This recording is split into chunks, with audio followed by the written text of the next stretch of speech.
Assalamualaikum warahmatullahi wabarakatuh.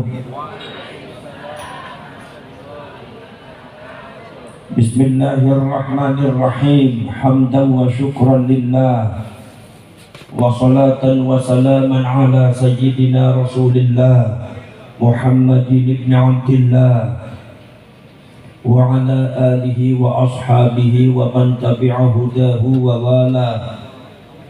La hawla wa la quwwata illa billah. Rabbi shrah li sadri wa yassir li amri wahlul 'uqdatam min lisani yafqahu qawli. Subhanaka la ilma lana illa ma 'allamtana innaka antal alimul hakim. Sadaqallahul azim wa sadaqa rasuluhun nabiyyul karim. Wa nahnu ala dzalika minasy syahidin wasyakirin walhamdulillahi rabbil alamin wa ba'd. Ma'asyiral mukarramin, para alim ulama, para kiai, para asyraf, para sadah, para habaib, pejabat pemerintah yang kula hormati, bapak-bapak dan ibu sedaya, muslimin, muslimat, mukminin, mukminat, hadirin, hadirat, nahdhiyin, nahdhiyat, ansarin wal fatayat, wabil khusus masyarakat Purwokerto sedaya. Alhamdulillah wa syukrulillah, dumateng dalu menika kula kali panjenengan saged kempal rawuh ngalap barokah dumateng Nahdlatul Ulama. Kangge sareng-sareng kula kali panjenengan kabeh merapatkan barisan kangge ukhuwah Islamiyah, ukhuwah Nahdliyah. Kula kali panjenengan sebagai bangsa dan rakyat Indonesia untuk berdiri tegak di atas kebangsaan dan kenegaraan Indonesia. Mugi-mugi kula kali panjenengan dipun paringi dumateng Gusti Allah rahmana ya ma'unah minad dunya ilal akhirah. Allahumma amina ya rabbal amina ya rabbal amina ya rabbal. Sholawat lan salam monggo sareng-sareng dipun korsaaken dumateng Kanjeng Nabi Muhammad sallallahu alaihi wasallam. Mugi-mugi kula kali panjenengan termasuk piantun-piantun ingkang saged nampi syafaate Kanjeng Nabi Muhammad sallallahu alaihi wasallam. Allahumma amina ya rabbal. Para syirik, para sedulur, zaman sekarang ini lagi musim orang ngaku ulama. Zaman sekarang ini lagi musim orang-orang itu ngaku ulama. Karena dengan orang ngaku ulama ini akan terangkat derajatnya, eksistensinya di depan masyarakat dan sosial. Para syirik, para sedulur, ono sing kadang-kadang Quran ora apal, ngaji nahwu ora bisa, mung modale mung pakaian tok, nganggo gamis udeng-udeng gedene seban traktor, tasbihne sekelapa-kelapa, kita sorbane numpuk telu, jenggote nglawir nganti teko ning udel. Kita nganggo jubah kaya Batman arep mabur. Kadang-kadang ngaku ulama, tidak kemudian kadang-kadang harus ngerti. Akhirnya karena dia itu memang bukan ulama, akhirnya dia tidak ngerti tentang masalah konteks keagamaan. Akhirnya dari sikap, tingkah laku dan ucapannya menyesatkan banyak masyarakat. Na'udzubillah min, na'udzubillah min. Para syirik, para sedulur sedaya mawon, Nahdlatul Ulama itu adalah artinya kebangkitan ulama. Ada yang tanya sama saya, Gus, kenapa enggak Nahdlatul Islam saja? Atau seumpama Nahdlatul Ummah, atau seumpama Nahdlatul Muslimin wal Muslimat wal Mu'minin wal Mu'minat al ahya'i minhum wal amwat. Kenapa kok harus Nahdlatul Ulama? Saudara-saudara sekalian, karena kita tahu bahwa ulama itu pewarisnya Kanjeng Nabi. Ulama itu pewarisnya Kanjeng Nabi. Kanjeng Nabi ngendika al ulama warathatul anbiya. Ulama itu pewarisnya Nabi. Cuma yang jadi masalah itu banyak orang yang mengaku ulama di Indonesia ini. Muncul orang-orang yang sebetulnya secara keilmuan belum ulama, tetapi mereka itu mengaku dirinya sebagai ulama.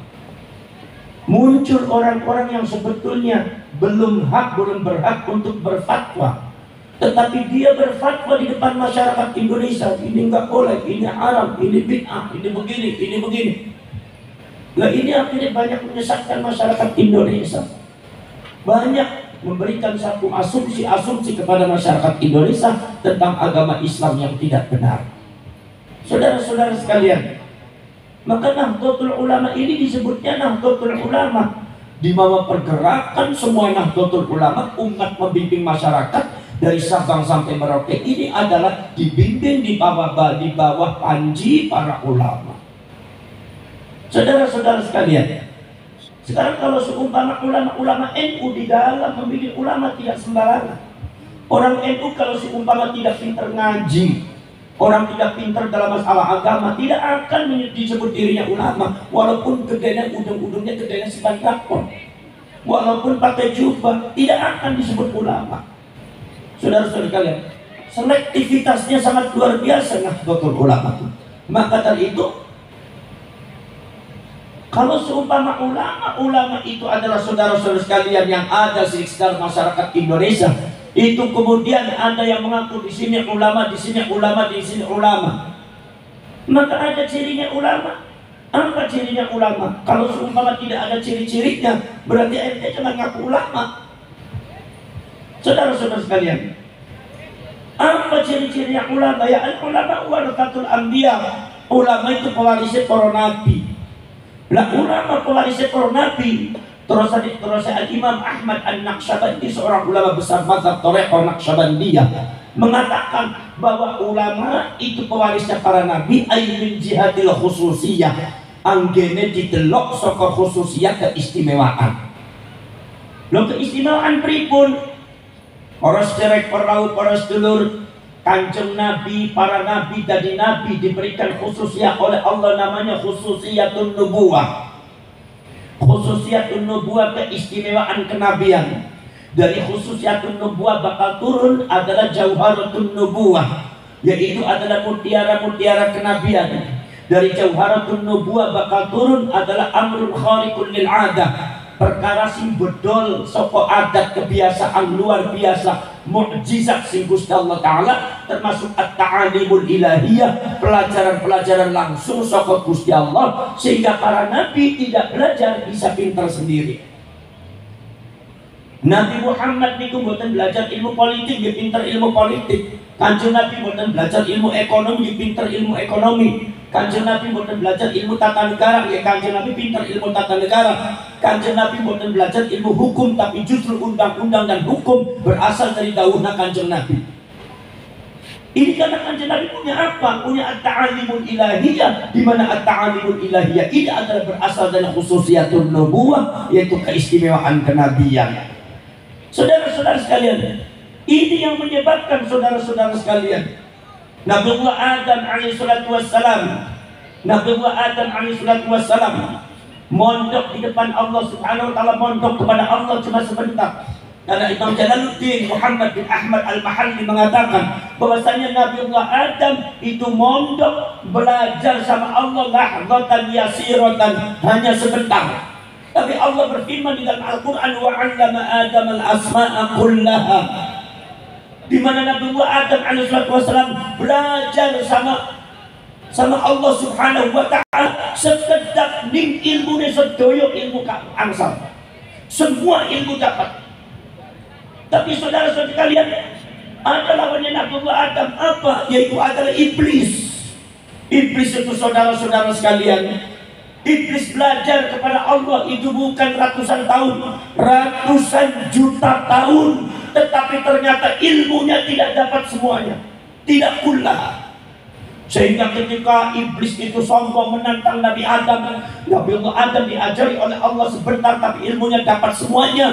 Kemudian Nabiullah Adam dihadapkan dengan iblis di depan para malaikat, maka iblisnya langsung kalah, iblisnya langsung rungkat, iblisnya langsung keok di depan Nabiullah Adam alaihissalam. Apa sebabnya? Sebab Nabi Adam memiliki ilmu yang lebih banyak daripada iblis. Kenapa iblis?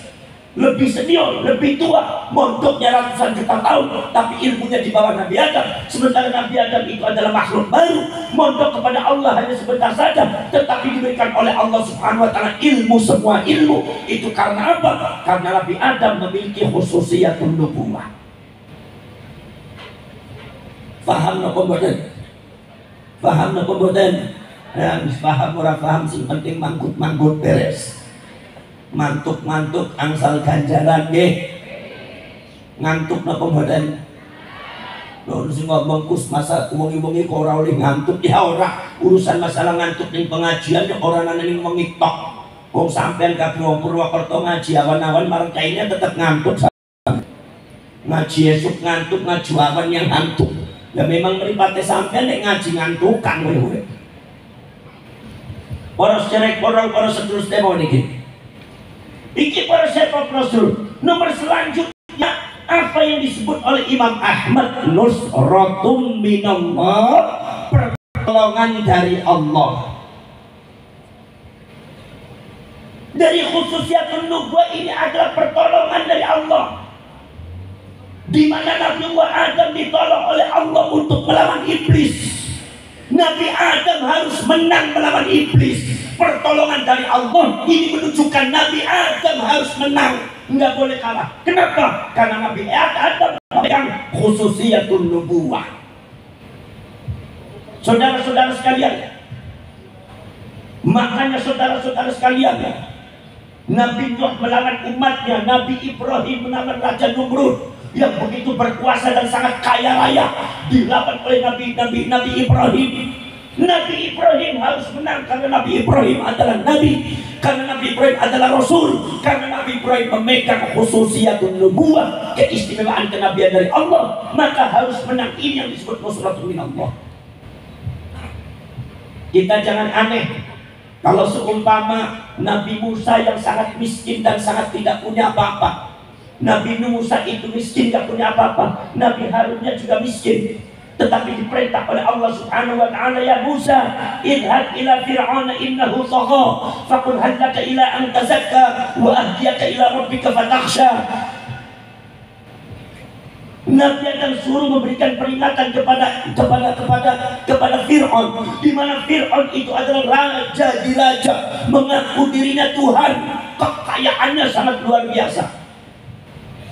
Tapi Nabi Musa dan Nabi Harun diberikan tugas oleh Allah untuk meluruskan Fir'aun, untuk memberikan petunjuk kepada Fir'aun, untuk mengajak Fir'aun kepada kebenaran.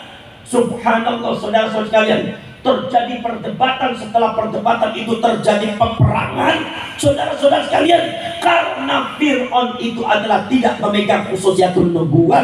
Yang memegang khususiyatun nubuwah itu Nabi Musa dan Nabi Harun, maka Allah harus memenangkan Nabi Musa dan Nabi Harun di atas Fir'aun. Ini yang disebut nusratun minallah, salah satu ciri daripada khususiyatun nubuwah, di mana kalau megang nusratun megang khususiyatun nubuwah, maka pertolongan dari Allah pasti datang dan pasti menang. Saudara-saudara sekalian, pada waktu zaman dulu, saudara-saudara sekalian, ada yang itu diantaranya adalah Talut, diperintah oleh Allah Subhanahu wa Ta'ala untuk memimpin satu peperangan, di mana Talut itu, saudara-saudara sekalian, innallaha qad ja'ala lakum Taluta malika, wahai Bani Israel, Allah telah mengangkat si Talut itu jadi pemimpin perang, panglima perang. Orang Yahudinya bingung, kenapa nggak dari kami saja? Akhirnya orang Yahudi lihat bagaimana Talut itu. Begitu dilihat, Talutnya tukang angon kerbau, Talutnya tukang angon kambing. Secara harta tidak punya, secara kekuatan kekuatan manusia tidak punya, tapi Talut adanya kuat. Orangnya cerdas. Subhanallah, karena itu sudah dipilih oleh Allah Subhanahu wa Ta'ala, saudara-saudara sekalian. Karena Talut itu yang berbicara adalah Allah Subhanahu wa Ta'ala melawan Bakhti Nasr, maka Bakhti Nasr itu adalah kekuatan super power dikalahkan oleh Talut, di mana Talut itu adalah seorang penggembala kambing. Ini kalau Allah sudah kerasan. Saudara-saudara sekalian, Nabi kita, Nabi Muhammad SAW, Nabi Muhammad itu, saudara-saudara sekalian, perang melawan apa saja menang. Saudara, Nabi Muhammad perang Uhud menang, perang Badar menang, perang Khaybar menang, sampai perang Hunain tadinya mau kalah dimenangkan oleh Allah Subhanahu wa taala. Perang Ahzab menang. Di sana kekuatannya 100.000, Nabi Muhammad cuma kekuatan 30.000, hanya sepertiganya. Senjatanya nggak lengkap, di sana sangat lengkap luar biasa. Tetapi kata Allah Subhanahu wa taala, ya Muhammad, maju Muhammad, akan aku menangkan. Nabi Muhammad di dalam peperangan selalu dimenangkan oleh Allah. Kenapa? Karena Nabi Muhammad memegang khususiyatun nubuwah, yaitu adalah keistimewaan kenabian. Saudara-saudara sekalian, inilah keistimewaan kenabian. Maka Allah mengatakan, walaqad nasarakumullahu fi mawatin katsiratin wa yawm Hunain. Muhammad, yang memenangkan kamu itu bukan umatmu Muhammad. Yang membuat kamu menang itu bukan umatmu, tapi aku yang memenangkan kamu. Buktinya apa? Pada waktu perang Hunain, kekuatan kamu lebih banyak daripada musuh kamu. Kamu punya pasukan 100.000, musuh kamu cuma 30.000. Kamu sudah berbangga-bangga pasti akan mengalahkan mereka. Tapi nyatanya begitu bertemu, kamu kocar kacir, kamu dipukul mundur. Untung berbalik, aku menangkan kamu sehingga kamu menjadi menang Muhammad. Saya hanya memberikan petunjuk kepada kamu Muhammad, bahwa ketika kamu menang, yang memenangkan itu bukan umatmu, tapi yang memenangkan adalah aku, Allah Subhanahu wa ta'ala. Ini namanya khususiyatun nubuwah. Saudara-saudara sekalian, khususiyatun nubuwah, saudara-saudara sekalian, Allah Subhanahu wa ta'ala berfirman di dalam Al-Quran, wa id akhadallahu mitsaqan nabiyyina lama ataitukum min kitabin wa hikmah thumma ja'akum rasulun musaddiqun lima ma'akum latu'minunna bihi wa latansurunnah. Kalian, ketika kalian tahu bagaimana para nabi, para rasul dikumpulkan dalam satu tempat dan waktu, tempat dan waktunya jelas bukan di dunia. Kata Al-Imam Sahibut Ta'wil mengatakan bahwasanya tempat dan waktunya disebutnya adalah zamanul arwah, zaman ketika para nabi, para rasul masih berupa roh atau nyawa. Dikumpulkan untuk apa? Untuk dibuat sumpah perjanjian mereka di depan Allah. Untuk apa? Sehubungan Nabi Muhammad akan datang di akhir zaman. Apa sumpahnya? Yang pertama sumpahnya adalah tu'minun nabi, kalian semua harus beriman kepada Nabi Muhammad. Kata Imam Syafi'i mengatakan, kalian harus mengucapkan 2 kalimat syahadat ketika hidup di dunia. Maka kata Imam Syafi'i mengatakan, kanal anbiya wal mursalun yashhaduna ila Muhammadin Rasulillah sallallahu alaihi wasallam. Para nabi dan para utusan semua bersyahadat kepada kanjeng Nabi Muhammad sallallahu alaihi wasallam. Iqrarun bil lisan, asyhadu an la ilaha illallah, aku bersaksi tidak ada Tuhan selain Allah, wa asyhadu anna Muhammadan Rasulullah, dan aku bersaksi bahwa sesungguhnya Nabi Muhammad nanti adalah utusan Allah. Saudara-saudara sekalian, semua para nabi mengucapkan syahadat semua kepada Nabi Muhammad. Nomor 2 adalah wala tansurunnah, dan kebiyaktine kowe kabeh kudu nulung temen marang Muhammad. Lamelang kosam nunu tauhid.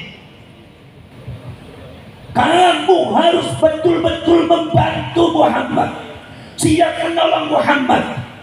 Para ulama ada yang mengatakan yang dimaksud walatang sunnah, kalian semua harus menolong Nabi Muhammad.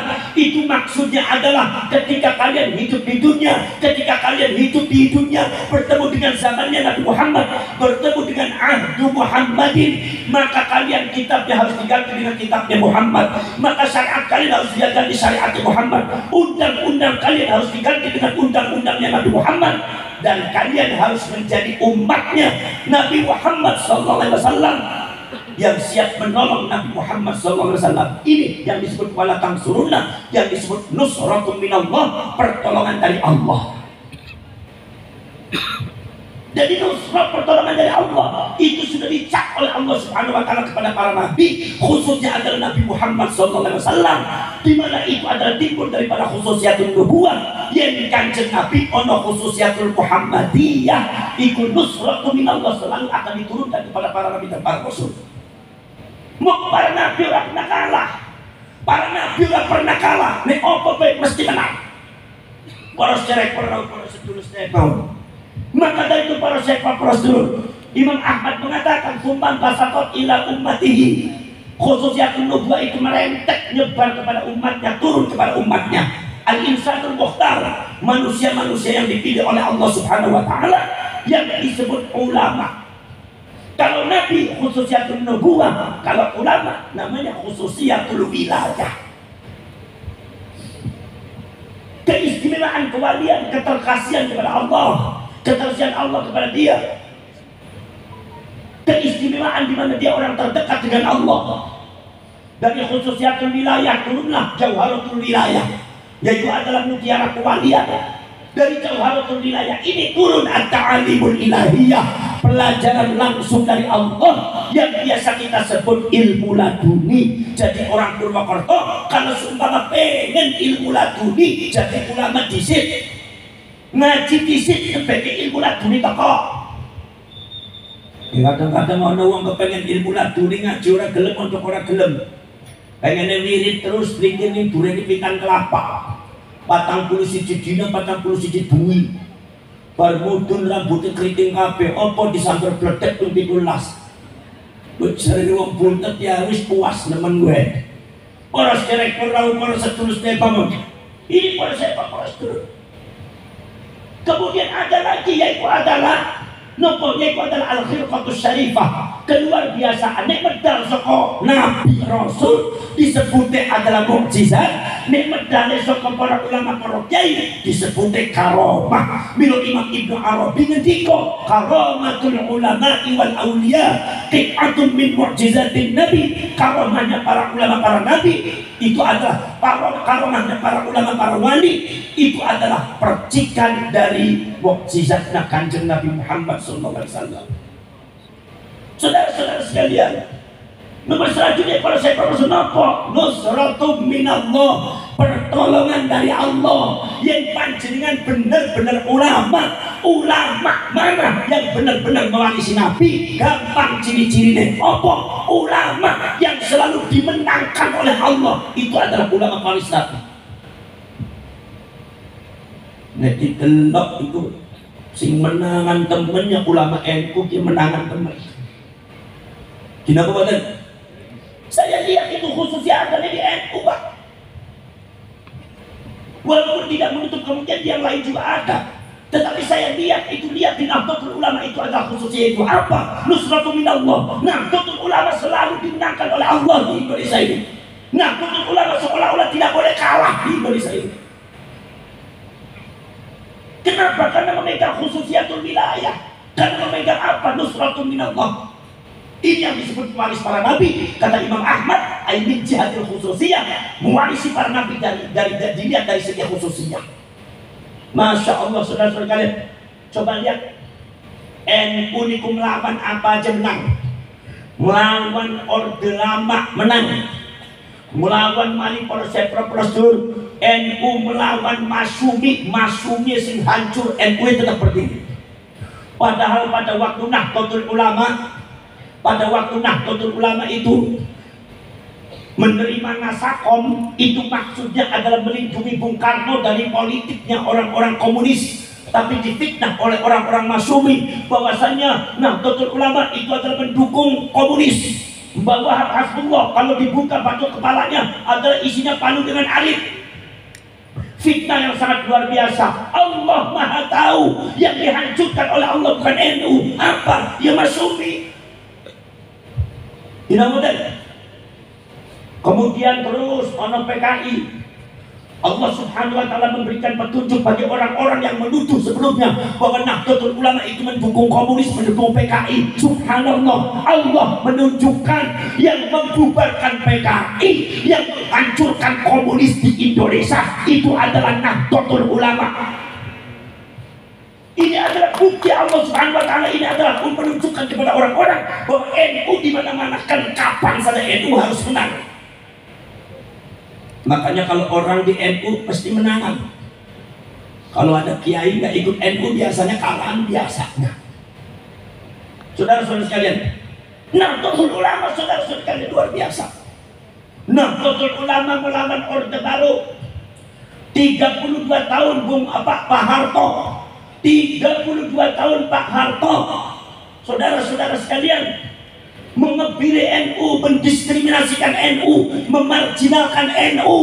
32 tahun sangat mengakar, saudara-saudara sekalian. Tapi detik ini kita semua sama-sama menyaksikan yang dibubarkan oleh Allah adalah Orde Baru, sementara Nahdlatul Ulama tetap berkibar.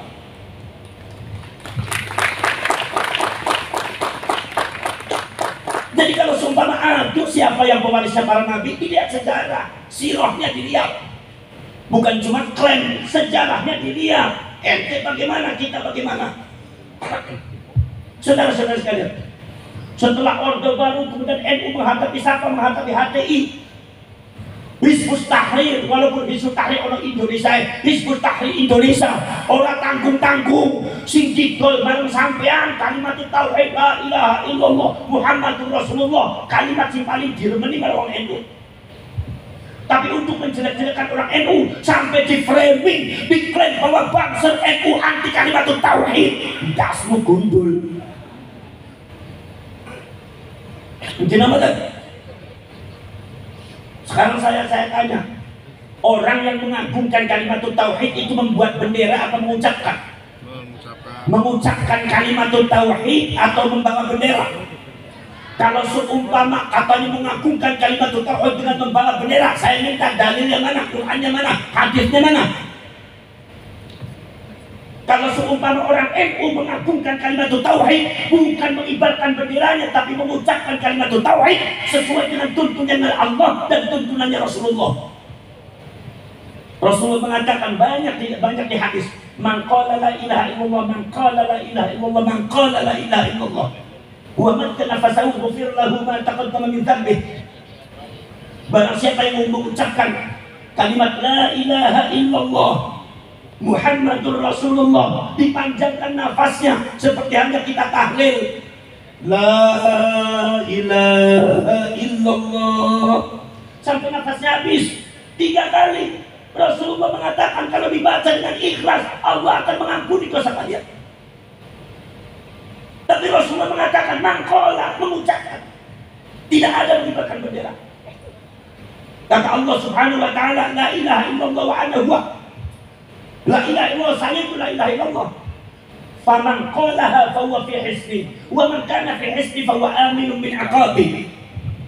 La ilaha illallah itu saya itu la ilaha illallah. Barang siapa yang mengucapkan la ilaha illallah kayak orang NU dan para bangsa semua, maka dia berada di lindungan Allah. Jadi gak usah takut, gak usah khawatir.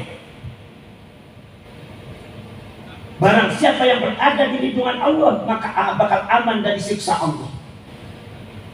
Allah mengajarkan kepada kita menghormati, mengagungkan kalimat tauhid, bukan sekedar mengibarkan benderanya, tetapi justru mengucapkan kalimat tauhid. Ini framingnya dibalik, diputar-balikan. Nah, Nahdlatul Ulama dan Banser itu yang suka mengucapkan kalimat tauhid, itu diklaim sebagai orang yang anti kalimat tauhid. Mereka semua justru mengharamkan tahlil, mengharamkan mengucapkan kalimat tauhid, mengharamkan apa yang disunahkan oleh Rasulullah. Justru mereka mengaku dirinya adalah pembela kalimat tauhid. Allah tahu ini batil, maka dihancurkan itu HTI oleh Allah SWT.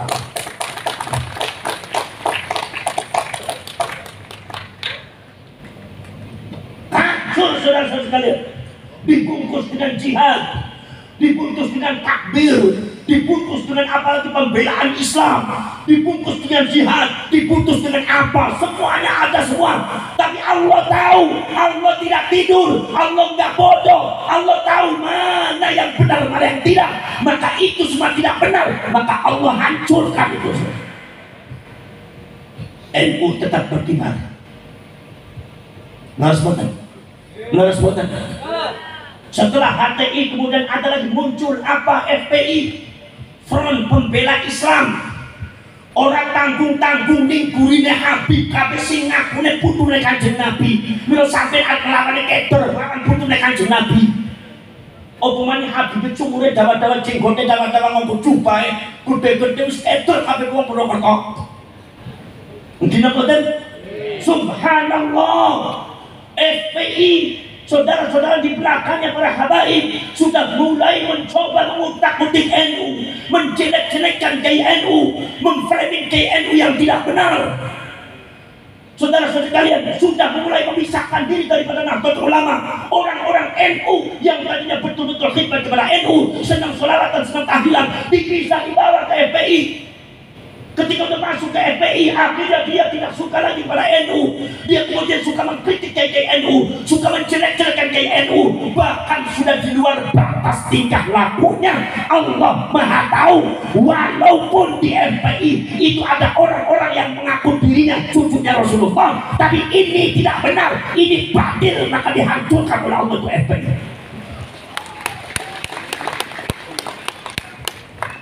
Betul lah, betul. Bilang hati-hati lawan NU itu. Waqtasimu bihablillah. Berpegang teguh marang kabel Gusti Allah. Hablun niku kabel. Kabel niku sanes tali. Mal farqu baina tali wal kabel. Apa bedane tali kan kabel? Bedane tali orang yang setrum, nek kabel mengandung setrum. Nah, tutul ulama itu mengandung setrum. Nah, tutul ulama bihablillah, hablun itu panjang, yaitu sanad. Ilmu itu ana sanad, NU niku ilmune dhewe sanad. Maca Quran ana sanate kali gurune nganti Kanjeng Nabi. Maca hadis ana sanate kali gurune sampai Kanjeng Nabi. Nganti maca kitab fikih kali gurune sampai muallif. Maca Fathul Qorib, maca Riwayatul Akhyar Muhadzab, sampai maca kitab-kitab tafsir Al-Qur'an, maca kitab nahwu sharaf ya ana sanate. Tarekote niku zikire niku sanate nyambung marang Kanjeng Nabi. Masya Allah, para sahabat Rasul nyambung marang Kanjeng Nabi, tahlilannya nyambung marang Kanjeng Nabi, wiridnya nyambung marang Kanjeng Nabi, ilmu tafsir Quran bari hadisnya nyambung marang Kanjeng Nabi, syariatnya nyambung marang Kanjeng Nabi. Kanjeng Nabi sama Gusti Allah. Gusti Allah adalah Allahu nur samawati wal ard. Gusti Allah adalah cahaya langit dan bumi, pusat daripada setrum yang ada di dunia. Nomor kali turun marang Kanjeng Nabi Muhammad. Kanjeng Nabi Muhammad itu nurun fauqa nur, cahaya di atas cahaya, setrum di atas setrum. Kemudian dibawa membawa Al-Quran, Al-Qurannya juga nur. Kata Rasulullah mengatakan inna hadzal Qur'ana hablullahil matin wan nurul mubin. Yang namanya Al-Quran ini adalah kabelnya Allah yang mengandung setrum dan bisa bercahaya. Nur bercahaya mengandung setrum. Dibawa, diturunkan, dibawa oleh malaikat Jibril. Malaikat Jibril khuliqa min nur, diciptakan dari setrum dan cahaya. Turun kepada para ulama, guru-guru kita semua, sangatnya nyambung muttasil. Di mana kata Rasul al-ulama umisbahu hadhil ummah. Ulama itu lenteranya, listriknya umat saya. Ulamanya listrik mengandung setrum, Kanjeng Nabi mengandung setrum, Qur'annya mengandung setrum, malaikat Jibril mengandung setrum. Setrumnya saka Gusti Allah, pusat daripada setrum. Ditampili Nahdlatul Ulama bila sapa bae sing lawan NU, ngelek-elek NU, jungkal bakal setrum nang NU. Gimana? Orang serempal Rasul. Makanya saya memahami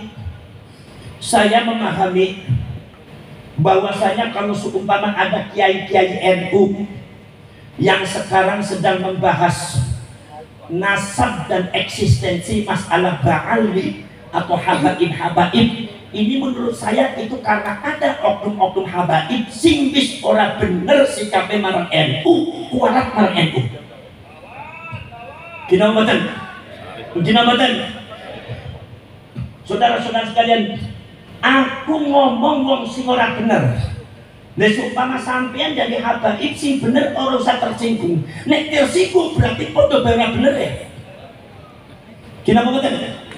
Saya lihat fenomena yang ada sekarang itu adalah kelompok oknum-oknum habaib yang membenturkan dirinya dengan Nahdlatul Ulama, bahkan memframing KNU, mengasumsikan kepada masyarakat tentang KNU orang benar. Contohnya apa? Buya Syahid Akil dikiranya apa? Dikiranya Syiah. Kadang-kadang disebut Syiah, kadang-kadang disebut liberal. Padahal Nahdlatul Ulama niku boten Syiah, boten liberal. Wong iku tawassut, tasamuh, tawazun sampun dipun jelasaken ngertos sedaya. Para sedherek perang, para sedulur sedaya pawon. Di apa disebutnya? Oh, Kiai NU sudah liberal. Wong Kiai NU niku kiai kampung kok. Coba panjenengan takut malam kiai sampai di kampung kiai sampai ngertos apa tentang artos liberal. Saya jamin gak ngerti liberal itu apa sih. Ini proses, tapi diposisikan seperti itu. Akhirnya apa? Tujuannya adalah apa? Tujuannya adalah untuk menjauhkan orang-orang dari NU. Sehingga para masyarakat Nahdlatul Ulama yang ada di kampung-kampung, khususnya di kota-kota besar, sudah termakan doktrin-doktrin oknum-oknum habaib semua benar. Akhirnya apa? Atau sama NU berani marah NU, akhlak ada orang apik marah NU, marah kayak NU. Lalu selamat. Masya Allah. Sampai para syekh, para sedulur, ono maning para syekh, para sedulur, ono sing nyebut Gus Dur iku wali setan. Astagfir. Wis ora kaya kuwe bae para syekh, para sedulur iki. Ini oknum Habib sing kadang-kadang cangkem ora bener iki kudu diberesi, kudu dinasehati sing apik kudu Indonesia ben marem. Kira mboten? Para syekh apa? Bayangkan Kiai Haji Abdurrahman Wahid itu adalah orang yang sangat membela habaib pada waktu habaib ada masalah dengan pemerintah. Kira-kira tahun 70-an niku sing bela niku adalah sapa? Sing bela niku Gus Dur, sing bela niku napa? Kiai Ma'ruf Amin, wong NU kabeh, tapi bar wis dibela uripe penak jamaah akeh. Bisa-bisane ana oknum Habib sing ngomong Gus Dur buta mata, buta hati. Ini sebagaimana seperti ini? Kenapa mboten kualat Gus Dur? Gitu. Kiai Ma'ruf Amin yang betul-betul membela di pemerintah. Habibie ojo lunga, Habibie ora usah dideportasi ana ning Yaman, ora usah. Wis nang kene bae dua anak bojone ning kene. Kiai Ma'ruf Amin segitu hebatnya membela habaib, Gus Dur segitu hebatnya membela habaib, tapi dicaci maki oleh oknum-oknum habaib, dihina oleh oknum habaib. Bagaimana mungkin saya sebagai generasi muda NU orang marah, nindok orang nyewok salah gitu. Orang usah dipikirin melongo apa sampai melongo keter apa melongo ngerti sampai nih. Mungkin aku ngoten. Masya Allah. Saudara-saudara kalian, sebetulnya kalian tuh kalau hidup di Indonesia udah enak. Tinggal akhlaknya yang benar, adabnya yang benar. Ada kiai-kiai NU udah dihargai. Jangan suka seperti itu. Sehingga prosedur ada beberapa kota yang anti marang NU, Pak. Anti marang NU, nek wis orang ngintil marang Habibie, anti marang NU itu akeh. Masya Allah. Dulu yang namanya anggota FPI pasti menjelek-jelekan NU dan KNU. Tidak mau bareng dengan NU, berbenturan dengan NU. Ini saudara-saudara sekalian, yang terjadi seperti itu, yang terjadi di lapangan seperti itu. Buya Ma'ruf Amin segitu berjasanya di kalian semua. Buya Ma'ruf Amin begitu jasanya kepada kalian semua, wahai habaib. Tapi apa ada oknum Habib yang berani-beraninya ngomong di depan jamaahnya dengan menyebut Buya Ma'ruf Amin itu sebagai binatang yang najis? Nyuwun sewu, babi. Di depan jamaahnya Buya Ma'ruf apa? Dibilangnya bukan Buya Ma'ruf, tapi sebut namanya aja. Ma'ruf Amin itu babi jamaahnya. Babi enggak babi. Yang saya pikirkan, ini jamaahnya Habib ini senang sholawatan, senang tahlilan. Berarti sebetulnya amaliyahnya NU, tapi sudah di framing diciptakan sedemikian rupa. Benci kepada Nahdlatul Ulama, tokoh ulama NU di babi-babi, yang dirungkap barang Gustal sampean kepada habaib. Tapi yang bersumber kiai-kiai nom NU ojo nyebut marang oknum habaib ojo ditakoni mang sampean. Sebab tingkah sikap wis kaya gue. Yang orang ngomong sing ora bener, sing bener. Sing ora bener, sing bener tenang-tenang saja sampean. Dina ngoten ora usah tersinggung. Coba bayangkan Pak, di depan jamaahnya bilang katanya yang namanya Ma'ruf Amin itu babi apa babi. Subhanallah. Kiai Ma'ruf Amin seorang ulama besar NU sesepuh Indonesia dicaci maki, dihina, diinjek oleh oknum habaib si orang bener, pinter orang maca Quran orang bisa, maca kitab orang bisa, ngina wong pinter dia. Sebetulnya itu adalah merupakan keprihatinan kita semua.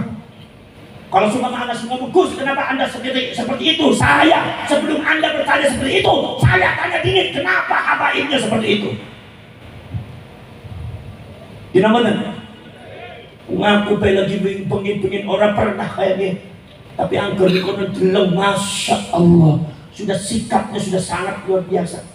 Saudara-saudara sekalian, lebih mewujudkan lagi saudara-saudara sekalian. Maka itu saudara-saudara sekalian, ada lagi oknum habib ini udah bocah mau kitab ora bisa. Manaknya masih anak muda, mau kitab ora bisa, mau Quran ora bisa. Nyebut kiai dengan anjing, dengan babi, dengan anjing, dengan curut. Masya Allah. Ini saya tanya kepada kalian, kalau mereka dibimbing oleh oknum-oknum habaib semua benar kayak gue, rakyat Indonesia hancur apa tidak? Hancur apa tidak? Akhlaknya hancur apa tidak? Moralnya hancur apa tidak? Hancur. Saya takut kepada anak cucu saya akan hancur lagi. Masya Allah, luar biasa. Saudara-saudara sekalian, saya mendapatkan ada orang di antara satu daerah, begitu ada oknum habib datang, itu majelis taklim yang ada di masjid-masjid yang diisi oleh orang NU, ngaji kitab Ibnu Athaillah As-Sakandari Syarhul Hikam, ngaji kitab Fathul Qarib, ngaji kitab I'anatul Talibin, ngaji kitab Nashihud Diniyah, ngaji kitab Irsyadul Ibad, ngaji kitab Ihya Ulumuddin. Itu begitu oknum habaib datang, katanya ada yang merintah dari sesepuhnya, itu untuk ngurusin masyarakat. Akhirnya pengajian yang ada di daerah itu, yang kiai NU-nya tidak disebut dan oknum habib. Jika kadang-kadang oknum habib orang bisa ngaji, hari ngaji kok terus, mari kita mencintai Ahlul Bait, cintai Habib sama nebus warga, jasmu. Oh si tadi Habib orang mesti nebus warga. Gimana kan? Masya Allah, ini saudara-saudara yang kita hadapi itu Pak. Kenapa rakyat ini tambah rusak mentalnya? Kenapa masyarakat zaman sekarang itu tambah kasar? Kenapa sebab ada yang ngajari? Ngundang Buya Said namanya saja si Said, ngundang Buya Ma'ruf si Ma'ruf, ngundang memanggil Buya Mustafa Bisnis si Mustafa. Subhanallah, ini adabnya kemana? Kalau ente sendiri, lah ente punya jamaah, 1000 jamaah punya ente bakal hancur akhlak dan adab orang itu. Akhirnya muhibbinnya manggilnya si semua hancur lah kalau hancur badan. Mereka cuma hanya menghormati habaib, tidak mau menghormati NU, tidak menghormati kiai-kiai selain habaib. Ini ajarannya sopo gitu? Ajaran doktrin dia.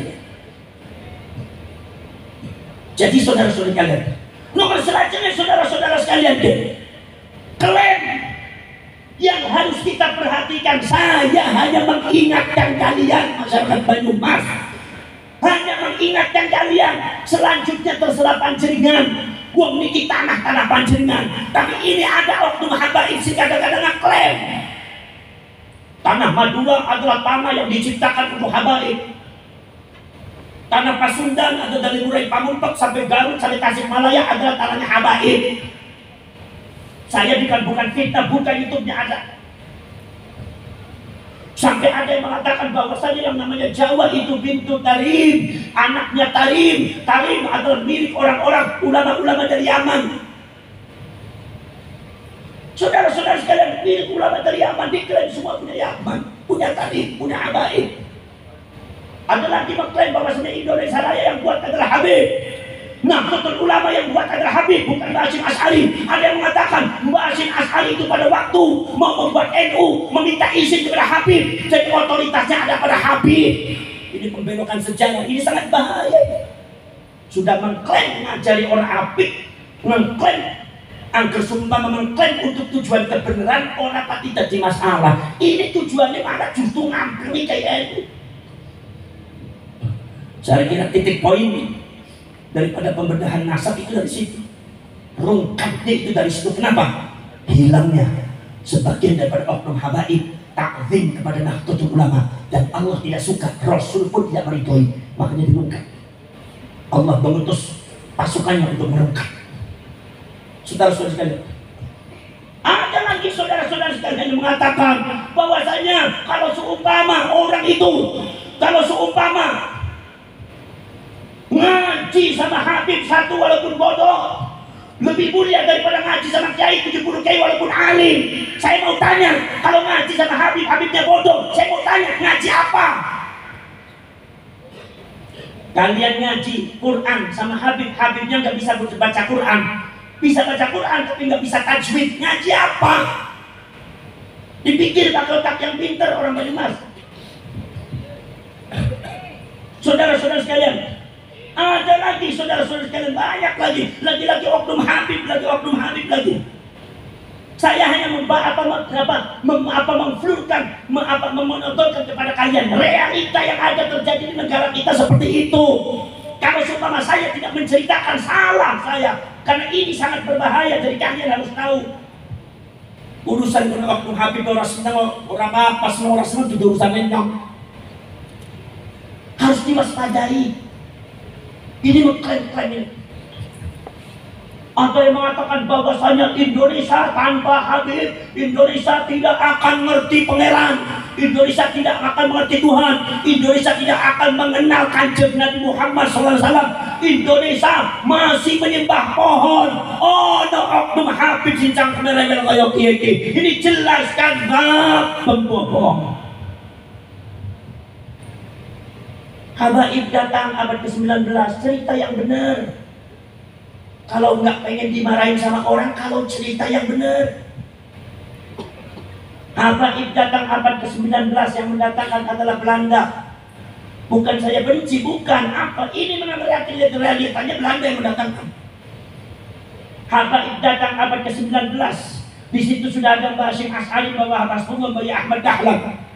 Saudara-saudara sekalian, pada waktu Habaib baru menginjakkan kakinya di Indonesia, orang Indonesia sudah masuk Islam. Ratusan tahun Indonesia sudah punya kerajaan Kesultanan Demak Islam. Indonesia sudah memiliki kerajaan Mataram Islam. Indonesia sudah memiliki kerajaan Pajar Islam. Indonesia sudah memiliki Mojopahit Islam. Indonesia sudah memiliki Kesultanan Cirebon Islam. Indonesia sudah memiliki Kesultanan Banten Islam. Indonesia sudah memiliki Samudra Pasai Islam. Indonesia sudah memiliki Ternate Sultan Babullah Islam. Indonesia sudah memiliki Sultan Bone Islam. Indonesia sudah memiliki Kesultanan Maluku Islam. Jadi kalau ada yang mengatakan, oknum Habib mengatakan tanpa Habib Indonesia tidak mengenal Islam, ini kata pembohong, tidak sesuai dengan fakta, saudara.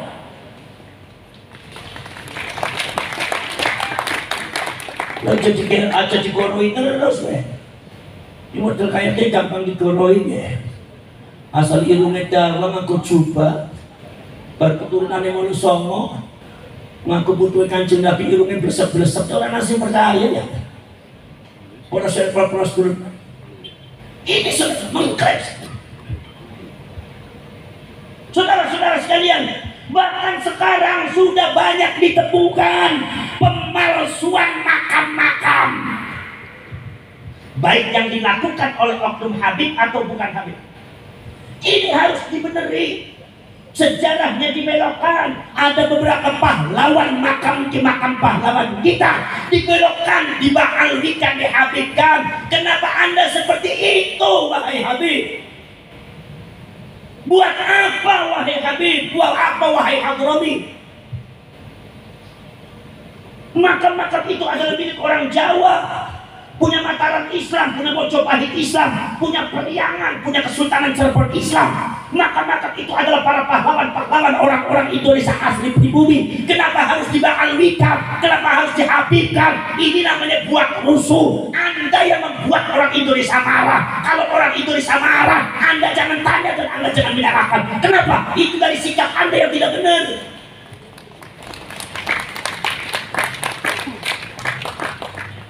mulai dari Sumodiningrat sampai Banyong Syarif Abdul Karim Panembahan Girilayak yang jadi menantunya Mataram Islam dikubur wonten Dumateng Imogiri Jogja. Niku sudah diba'alwikan menjadi Al-Qadhi bin Yahya. Padahal itu adalah termasuk anaknya yaitu Sultan Muhammad Tajul Arifin, Syarif Muhammad Tajul Arifin bin Syarif Hidayatullah. Beliau itu adalah bukan Habib dari Yaman, tapi beliau adalah seorang Syarif dari Hijaz. Si nurunnya buntet. Menang geruang Purwokerto undang yang Habib ya bingung. Kadang-kadang sampai orang bisa dalam irung dawa sih langsung Habib terus. Padahal ku abanyong orang ana sing diceluk ke Habib, diceluke napa sedaya Syarif Habib. Mbah Soleh ya Syarif Soleh, Mbah Mutaat Syarif Mutaat, nanti Mbah Muqayyim ya Syarif Muqayyim. Bin Mbah Nuruddin Syarif Muridin bin Syarif Muridin. Bin terus sampai selesai Syarif Abdul Rahman. Ono jalanan ing Jepun jalan Syarif Abdul Rahman ke banyak. Syarif Ali ya Syarif. Mantukani Syarif Abdul Karim Panembahan Giriloyo ya Syarif, termasuk Syarif Tajul Arifin Muhammad Tajul Arifin atau kadang-kadang disebut Muhammad Arifin. Niku adalah Syarif bin Syarif Hidayatullah bin Syarif Abdullah sedaya Syarif. Orang mana yang Purwokerto ziarah bin Cirebon punya anak ziarah Habib Hidayatullah orang anak nah katanya punya Syarif. Itu menunjukkan bahwasanya baiknya niku orang sangat nyaman tapi sangat Hijaz. Gitu. Dari Hijaz panggilnya Syarif.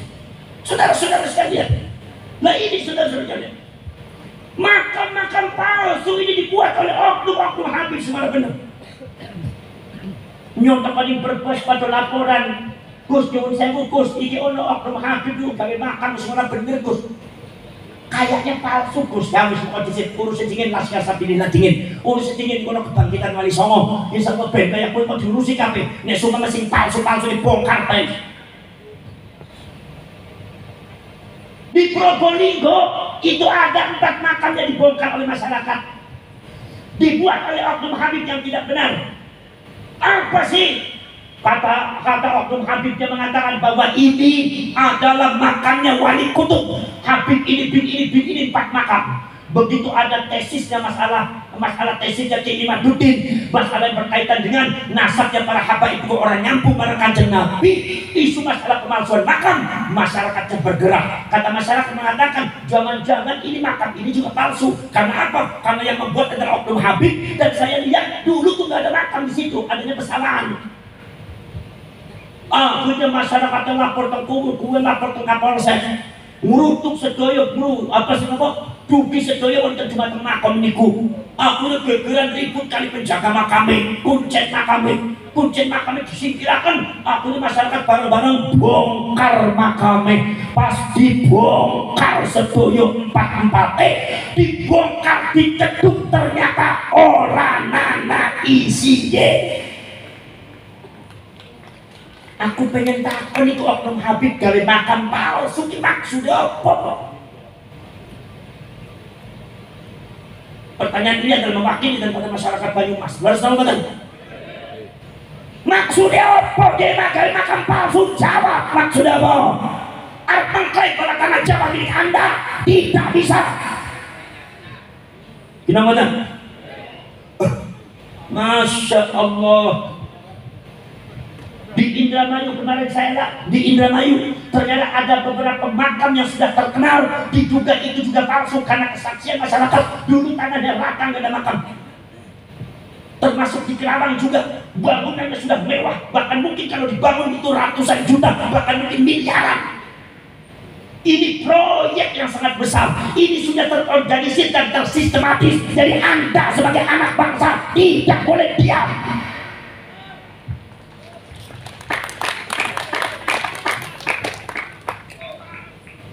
Jadi kalau seumpama saya sebagai bangsa Indonesia menilai bahwa ada upaya sistematis dari klan oknum-oknum Ba'ali untuk merebut Indonesia secara diam-diam, saya kira asumsi itu tidak terlalu berlebihan. Karena fakta sejarah seperti itu. Betul atau betul? Betul atau betul? Saudara-saudara sekalian, Itu yang namanya di Kalimantan ada 11 makam dibongkar, nggak ada isinya. Ada lagi saudara-saudara sekalian, terjadi di ada masyarakat datang dalam satu daerah sama saya.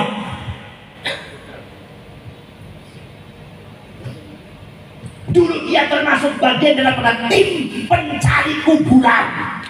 Alasannya apa? Mencari syuhadanya Hizbullah. Begitu mencari syuhada Hizbullah, kata orang itu mengatakan kalau mencari syuhada Hizbullah bagusnya mendekatkan diri kepada sesepuh. Ini yang tahu adalah sesepuh dengan kiai. Begitu diarahkan sesepuh dengan kiai, itu timnya nggak mau, pengen bergerak sendiri. Akhirnya dia coba masuk meneruti, ternyata yang dicari bukan syuhada Hizbullah, tetapi yang dicari makam-makam tua yang sudah dikenal, tiba-tiba sudah ada dimakamkan, diberikan nisan, ditulisnya Habib ini bin ini al ini. Saya tanya, apa itu bukan kejahatan? Jawab. Kejahatan apa bukan?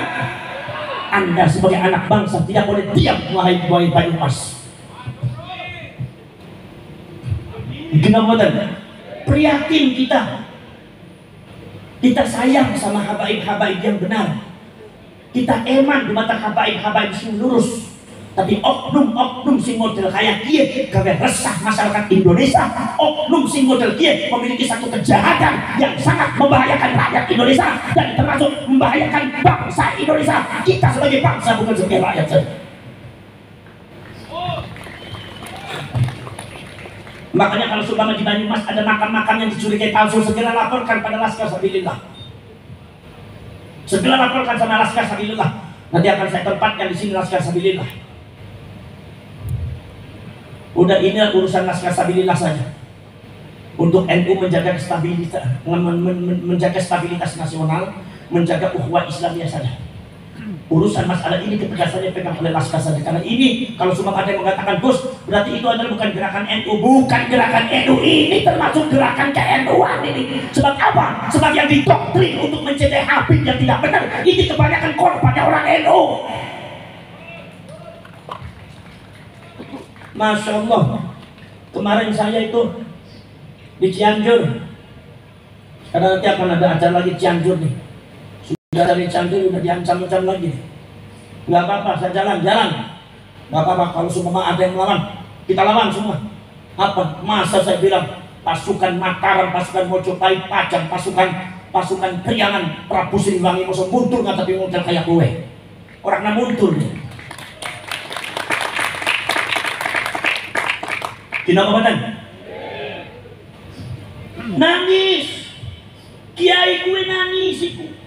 Gus, saya itu pernah Gus salah satu hari digentak oleh oknum Habib muda. Saya itu lagi ngaji, begitu pengajian selesai itu Habibnya juga ikut ngaji. Begitu turun saya tanya, WC di mana Mas? Rupanya Habib itu nggak mau dipanggil Mas, menggentak saya di depan orang-orang. Kamu tahu nggak saya itu Habib? Saya adalah cucunya Rasulullah. Dasar kurang ajar kamu. Kiai, di mana dia juga mendengarkan pengajiannya kiai itu. Begitu kiainya turun, salah menyebutkan Mas, dibina dicaci maki di depan orang. Ini adabnya mana? Saya tanya sama waktu Habib itu. Jadi kalau ngomong kiai, angker orang oknum sih model kayak gue kamplang kiai.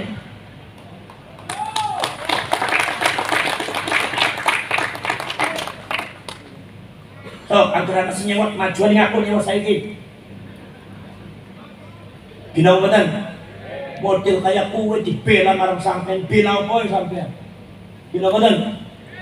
Jadi saudara-saudara sekalian, masalah yang berkaitan dengan nasab yang diajukan oleh Kiai Imaduddin itu sebetulnya adalah bukan masalah Kiai Imaduddin. Itu masalah kiai-kiai ulama zaman dulu sudah ada. Zamannya Imam Al-Jundi, zamannya Imam Al-Ubaidillah, zamannya Imam Fakhruddin Ar-Razi. Ada Abdul Hamid mengatakan itu adalah referensinya Syiah semua. Saya tanya, kalau mengatakan ente itu Syiah semua, ente punya dalil kitab Ahlus Sunnah wal Jamaah mana? Ditanya dalil lah bisa, ele-ele. Saudara-saudara sekalian, dan ternyata dibahas tuh teman-teman sih nyambung. Yang saya tahu pada waktu pertemuan di Benda Kerep, itu yang dibahas itu bukan sekedar satu judul, dua judul, Pertama pokoknya adalah 19 judul kitab nasab, dan pada akhirnya satu-satu terus turun, akhirnya menjadi 200 judul kitab lebih. Itu namanya Baal nih, buat nyambung. Nyun sewu ini sekali itu terhabis. Apa sebab? Sebab itu kenyataan realitas seperti itu. Kalau menurut saya, sudahlah. Apa itu nggak usah pamer-pamer merasa dirinya cucunya Rasulullah, gitu nggak bagus. Barangkali memang nggak benar, akhirnya tanggung jawabnya besar di depan Allah. Betul betul. Udahlah, jadi orang bertakwa.